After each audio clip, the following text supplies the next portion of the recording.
시장 간판 위로 까만 벌레들이 날아다닙니다. 건물 유리에도 달라붙습니다. 붉은 등 우단 털파리입니다. 암수가 쌍으로 붙어 다녀 러브버그라고 불립니다. 뭐라 표현을 못하겠어. 그거 무서워. 주민들 다 그래. 지난해 여름 서울 서부권과 경기 고양시 일대에 때로 나타났습니다. 기온이 올라가고 습해지자 또 나온 겁니다. 사흘 동안 서울 은평구에만 900건 가까운 민원이 쏟아졌습니다. 작년에 비해서는 한 열흘 정도 빠른 시점에 이렇게 출몰하는 것 같습니다. 본거지인 야산과 주택의 그 경계선에 있는 그 지역을 중점적으로 방역을 하고 있습니다. 생김새가 징그럽고 사람에게도 날아들지만 해충은 아닙니다. 얼마 전 기승을 부린 동양 하루살이처럼 입이 퇴화해 물거나 병을 옮기지 않습니다. 하지만 상인들은 장사를 망칠까 걱정됩니다. 과일이 막 붓고 그러니까 혐오스럽지 않더라고요. 손님들이 혐오스러우니까 물건을 잘. 천장 보면 시커멓게 붙을 정도로 그 정도로 많았거든요. 올해는 뭐 이 정도면 이 정도에서 끝났으면 좋겠다. 벌레떼가 창문이나 벽에 붙어 있을 땐 물을 뿌리면 떨어지고 밝은색 옷은 피하는 게 좋습니다. JTBC 최하은입니다. 창문 틈 벽면 모서리에 까만 점처럼 벌레 수백 마리가 붙어 있습니다.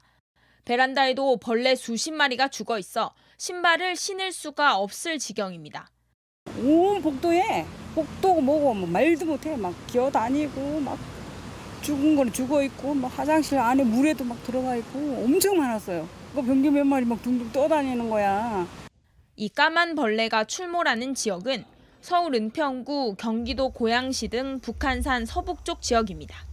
주로 습한 지역에 서식하다 보니 불광천 산책로 곳곳에 벌레가 서식합니다.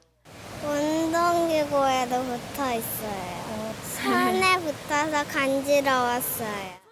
이 까만 벌레의 정식 명칭은 플리시아 니악티카, 1cm 조금 안 되는 크기의 파리과 곤충입니다. 암수가 짝을 지어 다녀 러브버그, 사랑벌레 등으로도 불립니다. 햇볕이 내리쬐는 곳에는 벌레가 없습니다. 그런데 조금만 그늘에 들러오면 벌레 수십 마리가 죽어 있습니다. 건물 안까지도 벌레가 들어와 있습니다. 이 벌레의 번식기인 6월 말에 장마가 이어지며 개체 수가 늘어난 것으로 추정하고 있습니다. 은평에서 시작돼서 은평의 삼속, 원흥, 기축, 구파발 일대가 지금 다 이 러브버거 때문에 도저히 사람들이 정상적인 생활을 할 수가 없어요. 점점 지금 번지고 있는 걸로 알고 있거든요. 걷잡을 수가 없어요. 이대로 계속 뒀다가는. 은평구청은 주민들의 민원이 이어지자 휴일인 오늘도 방역에 나섰습니다. JTBC 조소입니다. 최근 도심 주거 지역에 나타난 까만 벌레떼. 러브버그 때문에 주민들이 큰 불편을 호소했는데요. 중국 매미도 그렇고 이렇게 처음 보는 벌레의 습격은 거의 매년 이어지고 있죠. 왜 이런 습격이 반복되는 걸까요? 크로스체크 조보경 서준석 기자가 확인해봤습니다. 방역 차량이 길가를 돌며 살충제를 뿌립니다. 고양시가 대대적인 방역에 나선 건 지난달 29일부터 사랑벌레, 러브버그로 인한 민원이 급증했기 때문입니다. 7월 5일까지 한 450여 건 들어와 있어요. 날씨가 개고 나서부터는 개체 수가 훨씬 줄었습니다. 예. 지난주에는 훨씬 더 많았나요? 예. 암수가 붙어 다니는 등 우리나라에서 쉽게 볼 수 없었던 털파리류라 환경부 국립생물자원관도 현장 조사에 나섰습니다. 이번 주 200여 마리를 채집해 유전자 검사를 한 결과 아메리카 대륙에 서식하는 플리시아 니악티카가 아닌 자생종 털파리로 확인됐습니다. 예전부터 우리나라에 살고 있었지만 아직까지 기록이 안 된 상태로 남아있는 그런 종이라고 저희들이 판단을 내렸습니다. 짝짓기를 할 수 있는 기간이 짧은 털파리류 특성상 때로 출현하는 건 일반적이지만 이번에는 북한산 근처 도심의 출몰에 문제가 된 걸로 보입니다. 전문가들은 짧은 수명 등을 고려했을 때 러브버그가 최대 2, 3주 뒤 자연스럽게 사라질 걸로 보고 있습니다.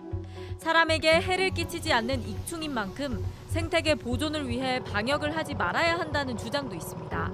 농사를 지면서 농약을 뿌리면 우리가 원하는 해충만 골라서 죽일 수는 사실 없거든요. 일주일 있으면 이제 없어질 테니까 조금만 참고 기다리세요라고도 강요를 할 수 없는 문제잖아요. 이거는 좀 약간 상충되는 부분이 있죠. 그런 거. 시민들이 느끼는 불편함도 고려하지 않을 수 없습니다. 우리 딸들은 난리가 났어요. 제발 이사 가자고. 음식 장사를 해야 되니까 이게 조금만 손만 있어도 들어가는 거예요. 기어 들어가는 거예요. 그러니까 장사하기가 어려웠죠. 러브버그뿐 아니라 곤충이 대규모로 출현해 시민들이 불편함을 호소하는 사례는 과거에도 종종 있었습니다. 바닷가 벽에 하얀 물체가 빼곡합니다. 언뜻 낙엽처럼 보이지만 자세히 보니 죽은 나방입니다. 가로등과 하수구 등 곳곳에는 나방알이 빼곡합니다. 2019년 여름 JTBC 취재진이 촬영한 줄저은 불나방떼의 모습입니다. 나뭇가지를 자세히 들여다보니 모두 벌레입니다. 셀 수 없이 많은 벌레들이 아예 나무 전체를 덮었습니다. 나무에 나뭇잎은 온데간데 없고 앙상한 가지만 남았습니다. 2020년 여름을 습격한 대벌레의 모습입니다. 바닥에 떨어져 있는 나뭇가지 모양의 물체, 자세히 보니 모두 벌레의 사체입니다. 매년 반복되는 벌레들의 출현 소식, 공통점은 바로 날씨가 본격적으로 습해지고 더워지는 6월 말, 7월 초라는 점입니다. 겨울철 기온이 다소 높아진 요즘, 곤충의 알들이 비교적 많이 살아남습니다. 그렇게 많이 살아남은 알이 습한 날씨를 만나 한꺼번에 부화해 개체수가 증가한 겁니다. 전문가들은 나아가 더 근본적인 원인을 지적합니다. 반복되는 곤충떼의 습격은 복잡한 먹이 사슬로 이뤄진 생태계 균형이 무너졌기 때문이라는 겁니다. 때문에 대규모 개발 등이 이뤄지는 곳에서는 이러한 벌레떼 출현이 잦을 수 있습니다. 실제 러브버그와 대벌레가 모두 출현한 서울 은평구와 고양 덕양구는 최근 몇 년간 대규모 택지 개발이 이뤄졌거나 현재 이뤄지고 있는 곳들입니다. 견제와 균형이 이루어지지 않아서 그렇게 생기는 기상이변 때문에 되는 것들인데, 기상이변을 오랫동안 쌓아두면 그게 기후변화가 되는 거고, 근데 그 기후변화를 일으키는 게 사실 개발이라든가 따지고 보면 인간 잘못이 더 크죠. 전문가들은 자연 생태계와 공존할 수 있는 개발 방식을 마련해야 한다고 말합니다. JTBC 서준성입니다.